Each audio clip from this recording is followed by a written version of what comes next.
우리 교인들을 따라서 하기 바랍니다. 샬롬! 나는 예수 믿어 구원받았습니다.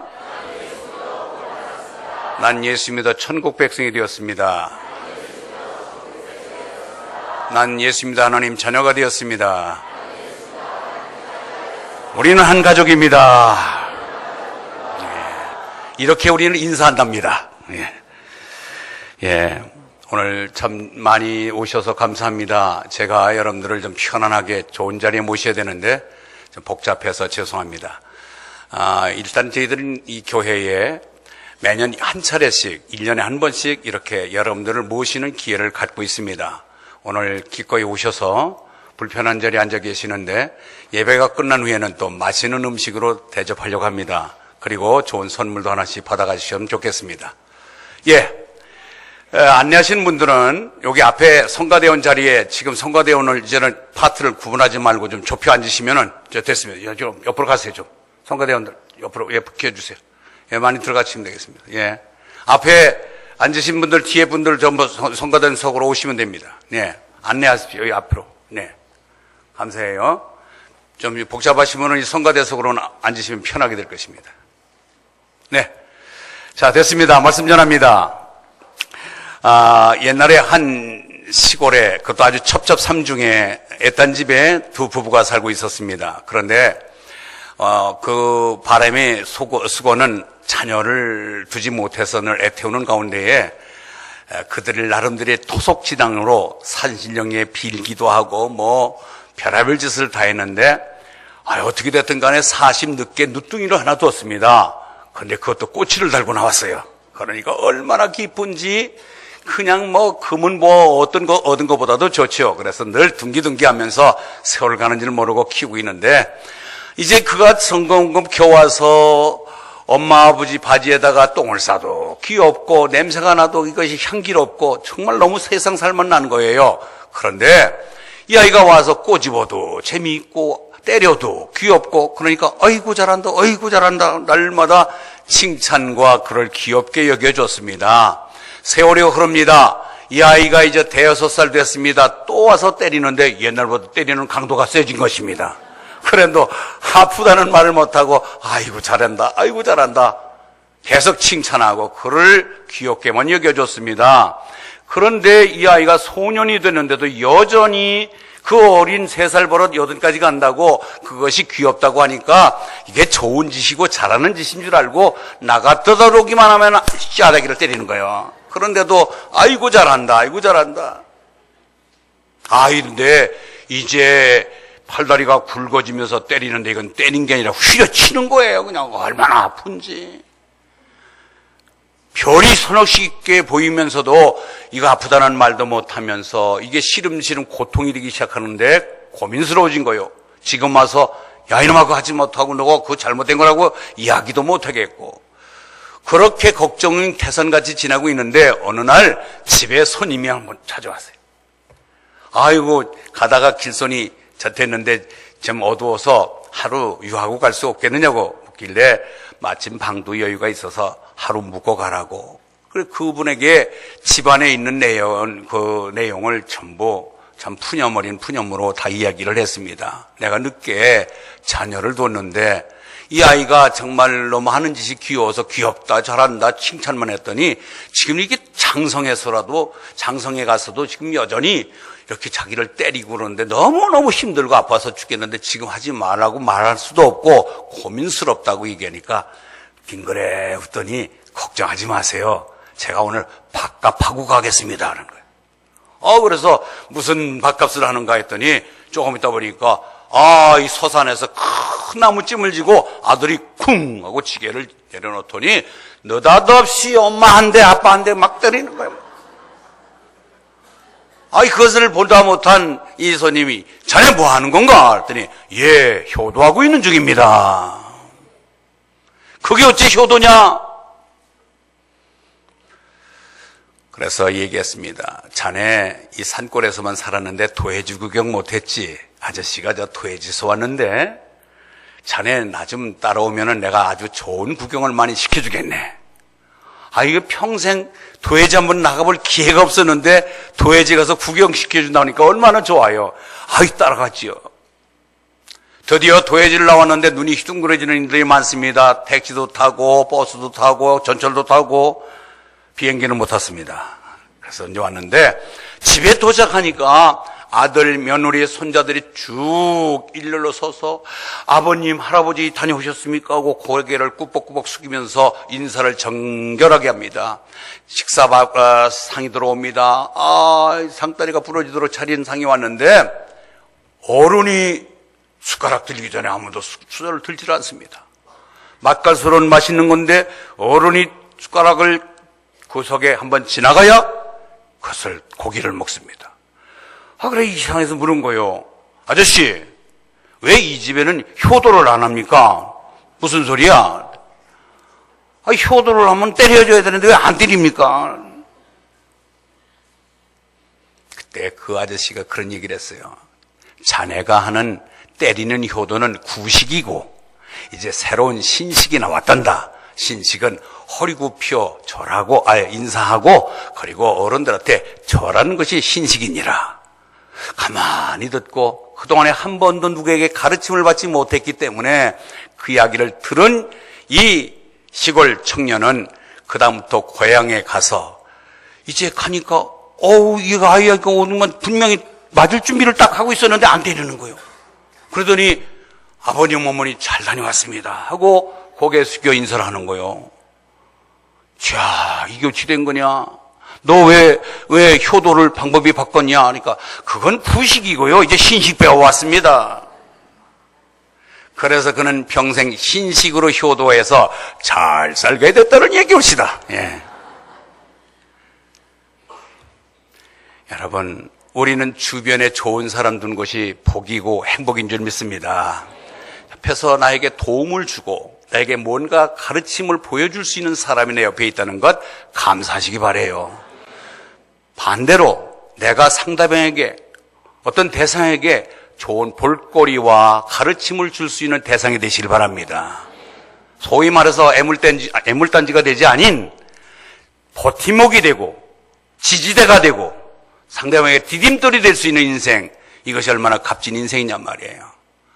우리 교회에서는 세상에서는 5월 8일이 어버이 주일인데 우리 교회에서는 5월 10일을 어버이 주일로 지키며 나보다도 나이 많은 어른들을 생각하며 부모님을 생각하며 이 자리에 대다수가 보니까 부모님이 안 계신 분들이 계신 분보다 더 많네요. 보니까 천하의 고아들이 더 많습니다. 그래서 어버이가 계신 분들은 내가 이제 자식된 도리로서 어떻게 어버이에게 효도를 해야 될 것인가를 가르침을 받고 또 내가 부모된 입장에서는 부모로서의 자녀에 된 어버이의 역할을 어떻게 해야 될 것인가를 오늘 본문을 통해서 함께 은혜를 나누시기를 바랍니다. 기독교에서는 특별히 우리에게는 십계명이라는 것이 있습니다. 사회에는 법이 있습니다.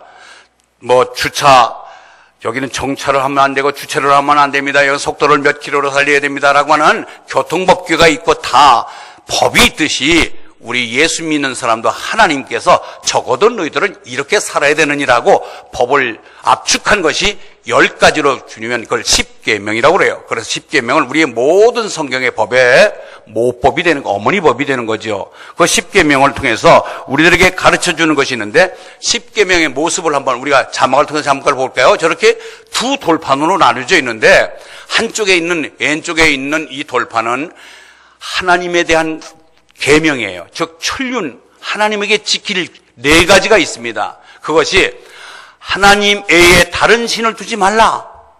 두 번째는 우상을 만들지 말며 거기에다 절하지 말라. 세 번째, 하나님을 모독하지 말라. 네 번째는 안식일을 기억하여 거룩히 지키라 하는 것이 이 왼쪽에 있는 하나님에 관한 법률이고, 그 다음에 오른쪽에 있는 사람, 인륜에 관한 계명이 6가지인데 그것이 첫 번째가 내 부모를 공경하라입니다. 그리고 7번째가 6번째가 살인하지 말라. 그 다음에 간음하지 말라. 도적질하지 말라. 내 이웃을 거짓 증거하지 마라. 내 이웃을 탐내지 말라. 이렇게 6가지가 되어 있습니다. 한편은 사람에 관한 계명, 한편은 하나님에 대한 계명인데 이 하나님에 관한 계명은 물론 네 가지는 엄연히 지켜야 되겠지만 사람에 관한 계명 지킬 것에 대해서 첫 번째가 내 부모를 공경하라이고 두 번째가 살인하지 말라예요. 우리 기독교에서는 살인죄보다도 부모를 거역하고 부모에게 효도하지 않는 죄를 더 크게 보는 것입니다. 하나님은 그런 거예요. 혹이나 아이고 교회 다니는 것들은 제사를 안 지낸다고 하는데 하고 좀 불경하게 보는 사람들이 많습니다. 그러나 우리는 살아계실 때 죽어서 소 10마리 잡지 말고 살아계실 때 따뜻하게 라면 한 그릇 제대로 대접하라는 것이 우리 기독교의 가르침입니다.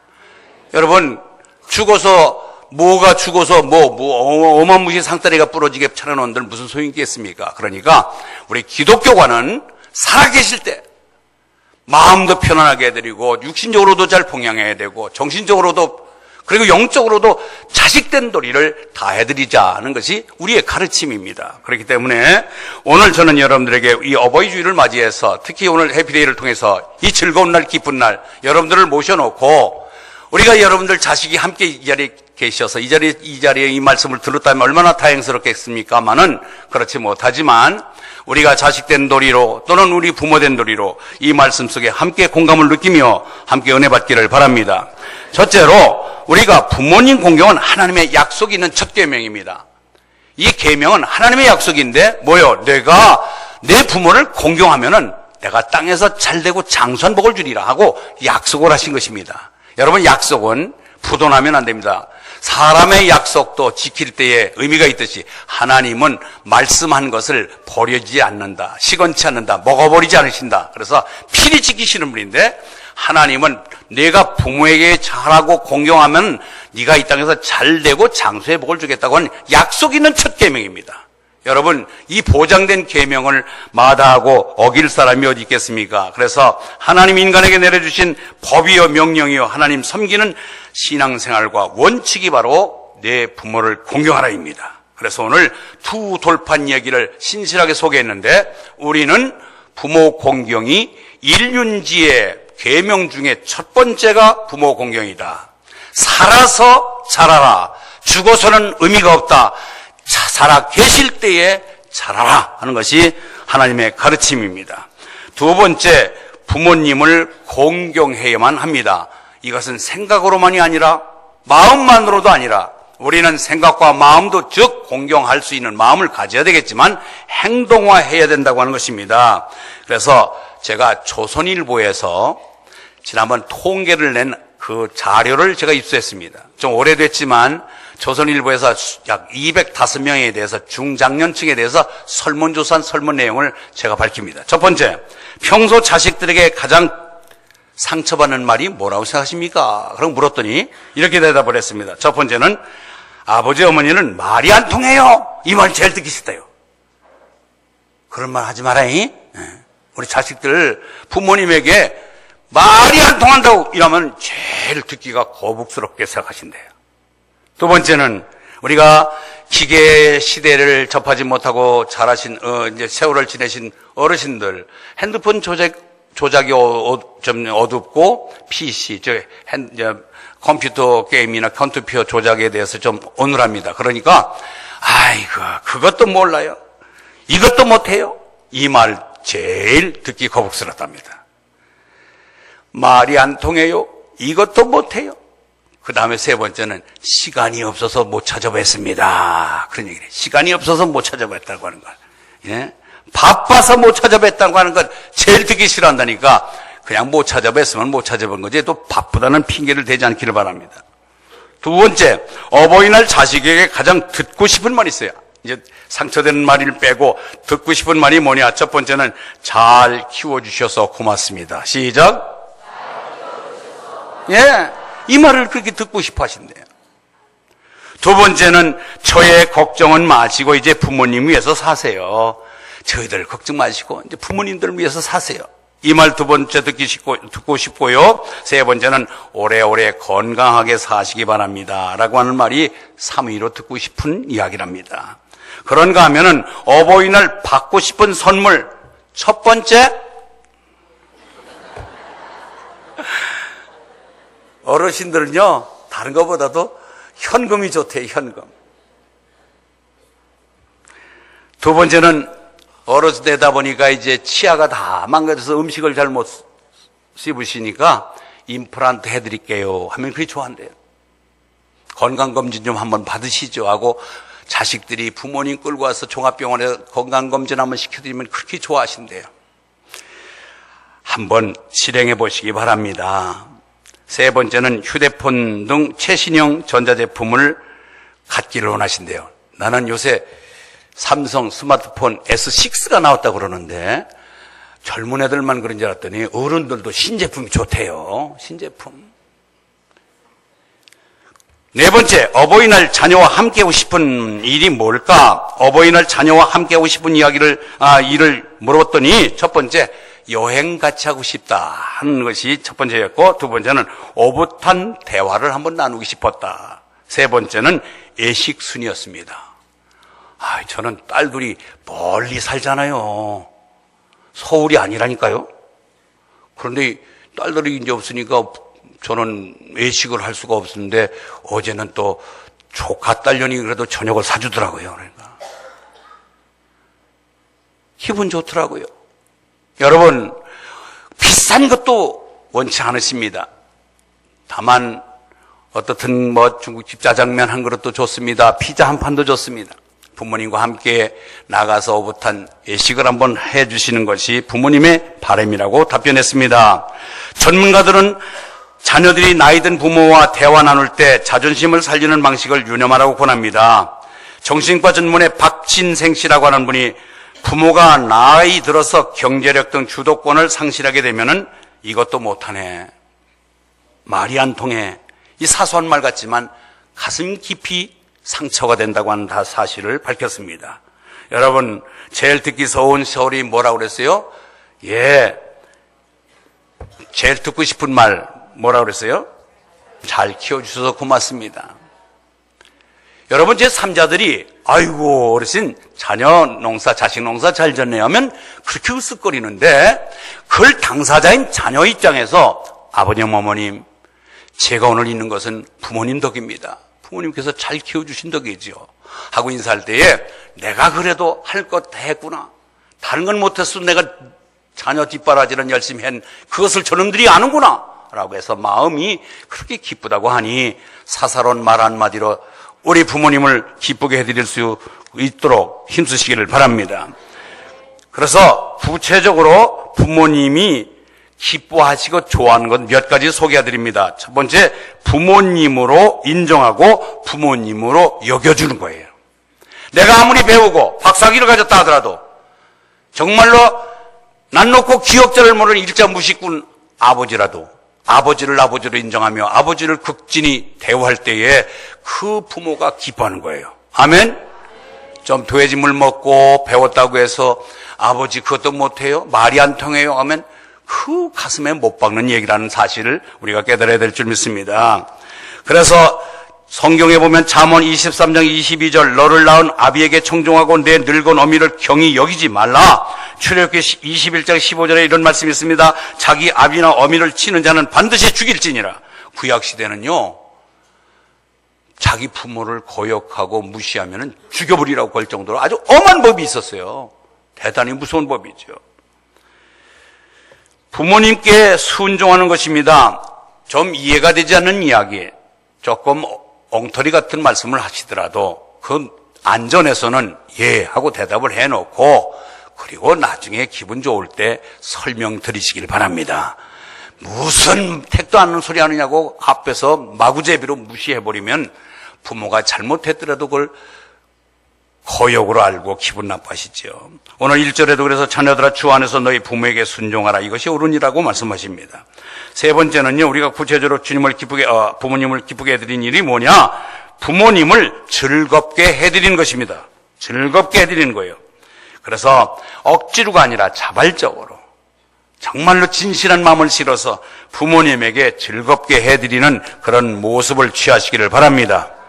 잠언서 23장 25절 내 부모를 즐겁게 하며 너를 낳은 어미를 기쁘게 하라. 할렐루야. 기쁘게 해드리는 거예요. 어떻든 간에 부모님 기쁘게 해드리는 거.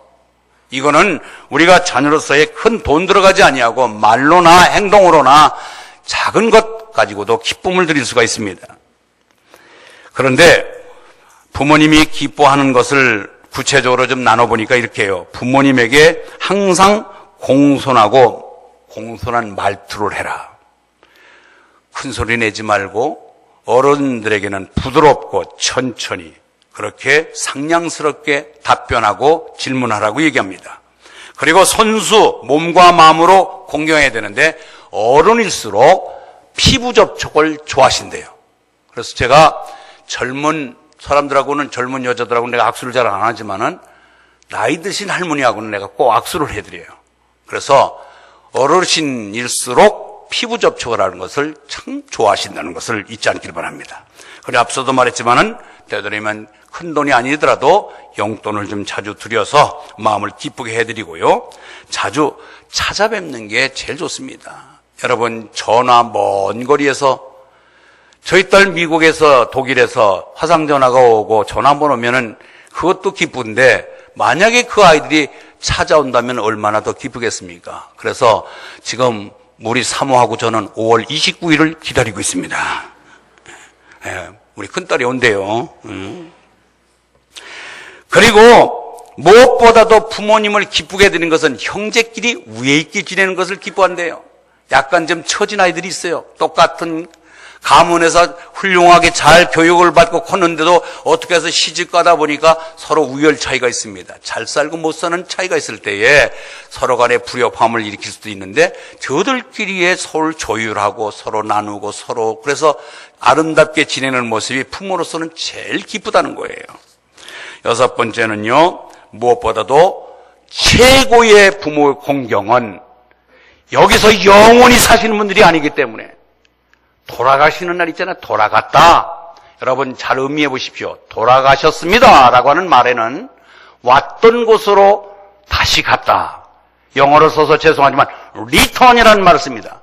다시 왔던 곳으로 되돌아가는 것이 돌아가셨습니다 라는 뜻인데 왔던 곳을 모르니까 가는 곳을 몰라요. 어디로 가셨습니까? 라고 하면은 좋은 곳, 저세상, 극락, 천당, 천국 그렇게 애매한 대답을 해요. 우리는 성경에서 말씀합니다. 하나님 말씀이 뭐라고 하냐면 모두가 우리는 하나님께로부터 보내심을 받은 사람이 났으니 엄마 아버지의 잠자리에 속에서 우리가 생겨나기 했지만 근본적인 인명은 제천이라 생명은 하늘에 있습니다. 하나님께서 만들어 주셔야 됩니다. 죄송합니다. 이 자리에 부부간에도 아직도 무자식이 정상적으로 병원에 가도 큰 이상이 없다고 그러는데 자녀가 생기지 않는 사람도 있습니다.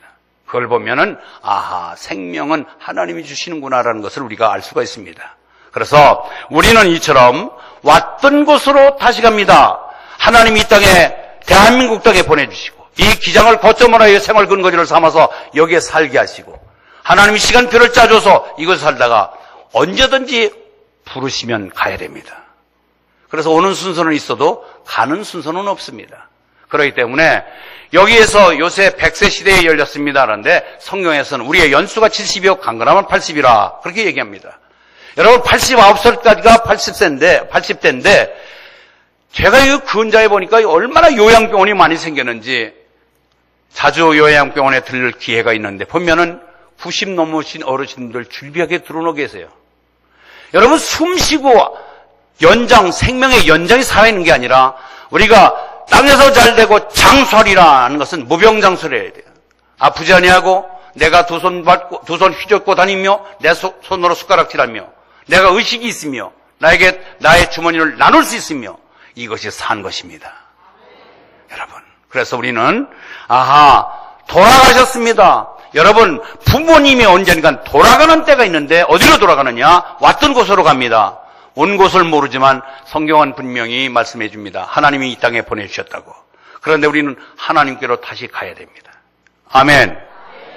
여러분 죄송합니다만 길거리에 요새 유기견이 이렇게 많습니까?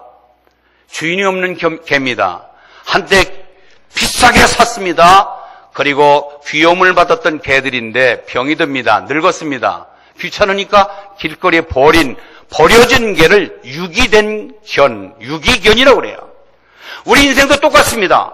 이 땅에 와서 하나님의 틀 안에서 이 지구촌에서 살다가 하나님 나라에 가야 되는데 버려진 존재, 유기된 인생들이 많아서 하나님께로 가지 못하면 어떻게 되겠습니까?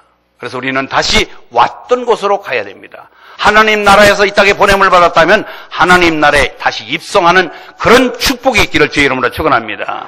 근데 그 길은 딱 한 가지예요.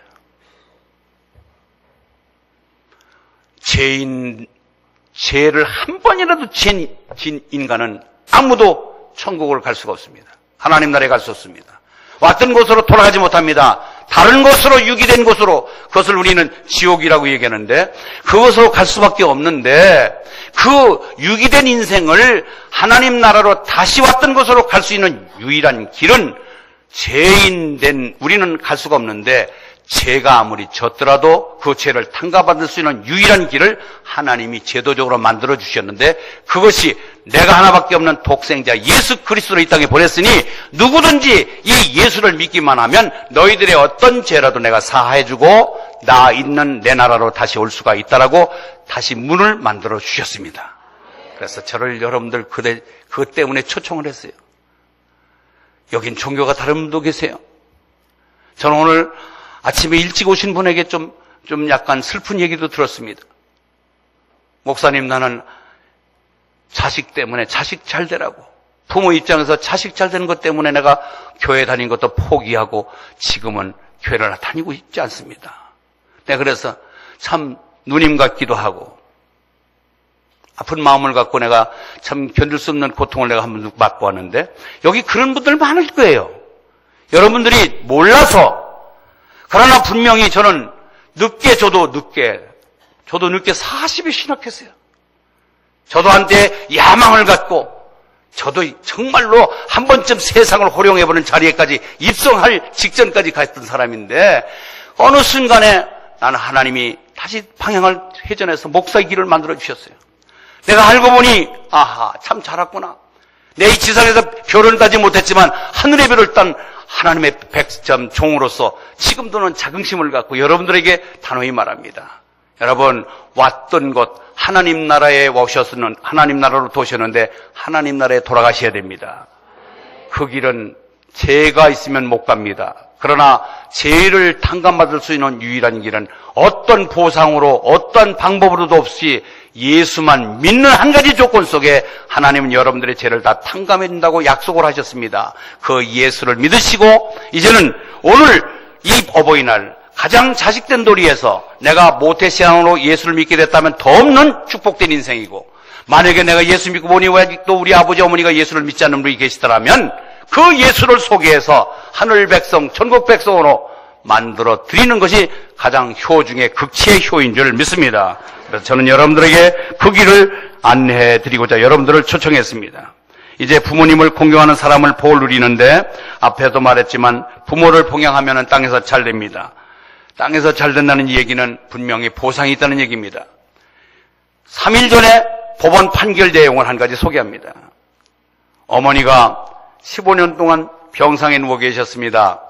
아버님이 돌아가신 이후에 두 형제를 열심히 키웠는데 어머니가 병들어 눕자마자 큰아들은 집을 가출해버립니다. 그 둘째 아들이 어머니를 끝까지 봉양합니다. 어머니는 나중에 시력을 잃어버립니다. 심한 당뇨병에서 시력이 갔습니다. 그 다음에 암이 걸립니다.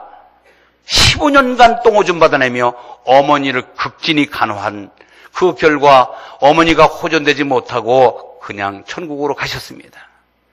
그런데 그 어머니가 남긴 유산이 이 개발 붐이 열고 그 주변에 땅값이 집가가 올라가면서 아이고 시원찮은 땅들이 3억 원의 재산이 됐습니다. 그러니까 형이 온 거예요.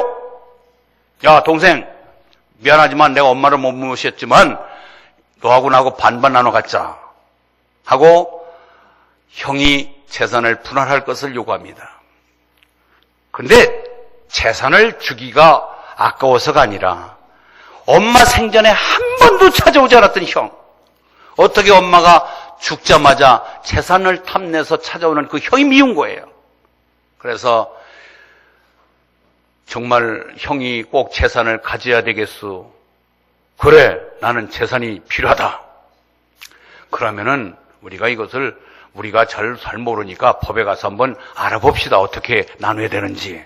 그랬더니 법원에서는 기여분이라는 것이 있었대요. 기여분. 여러분 그거 잘 모르시는데 이 자리도 혹시 부모님 잘 모시고 그런 억울한 일을 당하지 않도록 오늘 소개해드리는 것입니다.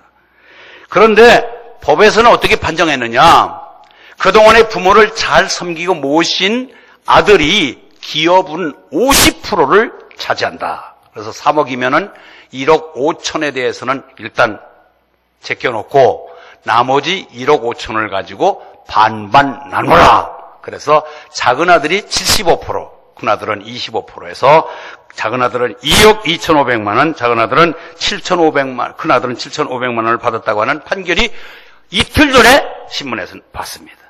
여러분, 이것은 세상 법정에서도 부모님을 공경하는 사람에게 이런 복을 내리는데 하늘의 복은 더 큰 복으로 채우실 줄 믿습니다. 여러분, 우리가 부모님을 끝까지 섬길 수 있는 기회가 많지 않습니다. 어느 순간에 내 곁에 없습니다. 안 계십니다. 그러나 지금까지도 여러분들이 그 정신을 갖고 자녀들에게 잘 보여주고 그들에게 시청각 교육을 통해서 자녀들이 내가 부모에게 한 모습을 자녀들이 보고 있다는 사실을 여러분 인지하고 계셔야 됩니다. 그 다음에 우리가 이 부모에게 잘하면은 범사의 복을 받습니다. 범사에, 매사에 잘 되는 복이 있을 줄 믿습니다. 그래서 갈라디아서 6장 7절에 보면 심는 대로 거둔다. 심는 대로 거둔다. 효를 심으면 효의 값이 지불될 줄 믿습니다. 땅에서 잘 되고 장수하는 복, 앞에도 말씀드렸습니다. 오래 산다고 장수가 아니라 건강하고 행복하고 오래 사시길 바랍니다. 그것이 우리가 부모를 공경한 사람에게 내린 복입니다. 여러분, 오늘 이 바쁜 중에도 저희 교회 찾아와 주신 여러분에게 다시 한번 감사를 드립니다. 저는 여러분들에게 이 지금까지 산 순간 보면은 정말로 찰나적으로 지나갔잖아요. 여기에는 나이가 80이 되신 분도 계시고, 그럼 80 넘으신 어른분에게 아이고 지금까지 산 일이 너무너무 길게 지루하게 사셨습니까? 했더니 아직도 학교 학창 시절 생각나며 언제 여기까지 왔는지 참 찰나적으로 지난 것 같습니다. 여러분, 찰나라는 단어는 범어예요, 범어. 즉 불교에 쓰는 용어인데 그 찰나라는 뜻이 무슨 뜻이냐면은 1초를 75개 조각으로 나눈 그 중에 하나가 찰나예요. 1초를 75개로 쪼개서 그 한 조각이 찰나라는 순간이니까 찰나가 얼마나 짧은지 아시잖아요? 그처럼 우리의 인생은 살같이 날아간다니까. 그 살이라는 것이 화살이라는 뜻이에요. 얼마나 빠르게 지나가는지 몰라요. 그런데 여기에 영원히 우리가 속고 있는 거예요. 우리가 감각이 무뎌서 나는 여기에 영원히 계실 줄 아는데 되도록이면 오늘 초청받으신 분 대부분이 아마 남은 삶이 지금까지 지나온 찰나적인 순간보다도 짧게 남은 것으로 생각이 됩니다. 오늘 여러분들 다시 부모된 도리로서 효도 받으시고 또 자식들의 도리에게 어버이 노릇을 바로 하고 찰나적으로 지나가는 순간 잘 선용해서 하나님의 약속인 내가 보낸 예수 믿기만 하면 너희 죄를 묻지 않고 따지지도 아니하고 묻지도 않겠다 한 하나님의 약속을 믿고 천국 백성 되어 영원한 영생을 누리시기를 주의 이름으로 축원합니다. 하나님 아버지 고맙습니다. 많은 이들 보내주셔서